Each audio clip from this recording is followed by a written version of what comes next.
So it's Saturday morning and we're leaving to go to acupuncture. I haven't even done my hair yet. So I've been going for 8+ years, and I can't even remember the last time I saw a Western medicine doctor. Yep, on our way. Hello, I'm Carolee. And I'm Charles. We're an old married couple who enjoys traveling, cooking, and having adventures. Together we enjoy all the wonderful things the world has to offer. Join us as we discover the The wonder wonder about about us. us. Chin chin.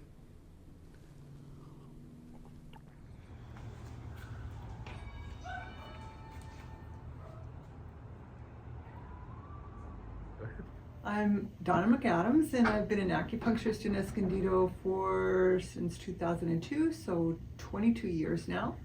And prior to that, I was a registered nurse. I studied at the Pacific College now it's called the Pacific College of Health and Science. When I went, it was the Pacific College of Oriental Medicine. And I also did some study in China. And since my graduation, I did some additional study with Dr. Minju, who does scalp acupuncture, and also with Dr. Richard Tan, who teaches a technique called the balance method, which I love to use as well in acupuncture. And then I want to look at your tongue. Okay, your tongue is a little purple today. So what does that mean? You've always looked at my tongue, and I never really knew what that meant. So usually I look at the tongue and you can see the size, the shape, the color, the coating. It's the only muscle in the body that you can actually visualize, so it kind of gives you an idea of the health of the whole body. There's certain parts of the tongue that correspond to different areas. So the tip sort of is the brain and the heart. If the tip is red, sometimes it means people have emotional upset, they haven't been sleeping. It can also mean like a sinus infection or something like that going on in the sinuses. So, and then the middle of the tongue is more digestive issues. The sides refer to the liver. And there's different sizes and lengths and thicknesses depending on where you're needling. So these are short needles. These are used for the ear primarily. Sometimes for the scalp, I also use these needles. They're sterile, prepackaged, only used once. There's guide tubes. I don't use the guide tube with the short needles. I don't need it. So we start, you can treat the whole body using the ear. Look at that ear chart. You can take a picture of that. I say you don't feel the needles going in. Charles says he feels the needles going in. I'm more sensitive. He's more sensitive. Yeah. All right. So there's a point for the shoulder in here that I'm also doing. Sometimes you have issues with your neck, so I usually do your neck point. Mm-hmm. And sometimes you have issues with your digestion, so I do stomach point. And I use a scalp acupuncture technique that's developed by Dr. Zhu, Z-H-U. Now you can't see the needle because her hair matches the needles. I get matching needles because this is it. And so I have to hunt for them afterwards to make sure I don't leave any in. All right. These are designer needles. They match my hair. So in addition to treating the specific complaints, which would be the shoulders, the knees, I also like to do an overall balancing. And when I feel like there's some imbalance, so we talked about a little bit of chi stagnation, then I like to do points to move the chi. She's trying to lose weight, so I want to help with that, use some points to help with that as well, and balancing the body. This is the knee that's been hurting you the most. Yep. So there are some good knee points right here. This one is called Xi'an.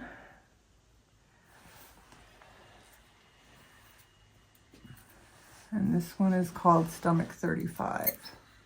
Stomach 35? Yeah, it's on the stomach meridian. Wow, that's interesting. Yeah. It has a Chinese name as well, but I know the numbers better than I know the names. The extra points that aren't on a meridian, like this one, isn't really on a specific meridian. So what's a meridian? It has its own name. Okay, look at this chart, and you can see all these lines here. Each of these things like this right here, is the stomach meridian, and it goes all the way from the eye, stomach 1, all the way down to the toe. There are points along here who do treat this particular point, stomach 36, is very powerful, and it's very good for anything with digestion. Sometimes you can use it to treat nausea in women that are, morning sickness. You can use it for hiccups. It works pretty well for that too.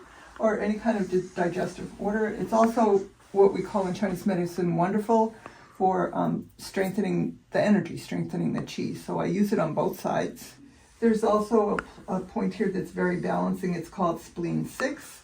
And it's a point that links 3 meridians. It links the kidney, the liver, and the spleen. So it's very powerful. You can access the energy in all 3 of those meridians with just one point.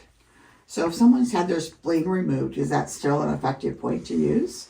Okay, so the spleen in Chinese medicine is different than the spleen in Western medicine. Oh. The spleen in Western medicine is part of the lymphatic system. In Chinese medicine, it has more digestive functions. It's more, I think, like pancreatic functions than it would be for just the overall balancing of the... Acupuncture works by primarily getting blood flow to places where there's injury or pain or a digestive organ problem or some organ problem, whatever. It also releases your body's natural painkillers, which are called endorphins. And that really helps a lot with the circulation, but it also helps you to relax during the treatment. And it also helps with pain. And then depending on what the patient comes in with, that's where we start. So usually, if there's a patient comes in with usually some kind of pain, that's the most common thing that people have when they come in, then, we sort of focus on that. But then in addition, we also do a complete history and try and find out what other issues the person might have and treat that as well. And so we're doing some local points for the shoulder pain. These are points right in the joint area. There's the 3 main muscles in the shoulder, the deltoid, the biceps, and the triceps in the back. There's also the muscles on the pectoralis muscles in the upper chest that are often treated with the shoulder pain. And then the distal points, which just means they're far away from the shoulder, I use the points on her head today. So I'm just getting a different size needle. Now these are more for, they're a little bit shorter. This is LI11, large intestine 11. And LI4 is another one of these amazingly strong points. I get that one a lot. It's good for headaches. It's good for calming. It regulates the digestion and has quite a lot of functions. And it's one of, in Chinese medicine, they call the big 4. So if you do stomach 36 on both sides and LI4, large intestine 4 on both sides, you can treat, they say, 1,000 diseases. So it's Wow. it's also it's very good. So it gets used a lot. It can be a strong point. There's, it's achy. You have to ask people, don't move your hand after you put that point in. And if you do move your hand, you'll remember I told you not to move your hand. I'm going to use this point right here. This is yin tong. And it's a calming point. It puts her right out. She goes right to sleep with that point. Why is that needle red? Because that's, I use so it's just a different brand of needles. Okay. The red needles are Sarins, the other needles are DBC needles. It's just the brand. But I like using those small red needles. They're very, very fine. They're good for facial acupuncture.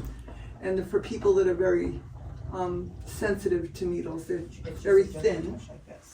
And again, I don't feel any of these needles. So I'm using some infrared heat here. Well, it's actually, they call it TDP, but it's a way to put heat on an area that's in pain. So I'm using heat on her shoulder. So this heat it's not a light, actually, you can see. It's a ceramic disc that gets warm, and the heat penetrates into the muscle without burning the skin.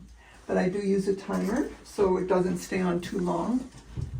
This heater is amazing. like Donna says, you don't really feel the sensation too much on your skin. You feel a little warmth, like the difference between having a short sleeve or a long sleeve. But, and like I said, I don't feel the needles, but you feel the heat actually penetrate the muscle and expand. It's an amazing feeling. So now I turn the lights out, I put some quiet music on, And I go to sleep. and we leave the needles in for about 30 minutes, 20 to 30 minutes, depending on the person. And if you sleep, you get a better treatment, so it's better to relax and go to sleep. So your body heals itself when you're sleeping, and when the acupuncture needles are in, it's like they're guiding the areas to be treated, to heal. Okay, Okay, good night. good night. We'll see you in a little while.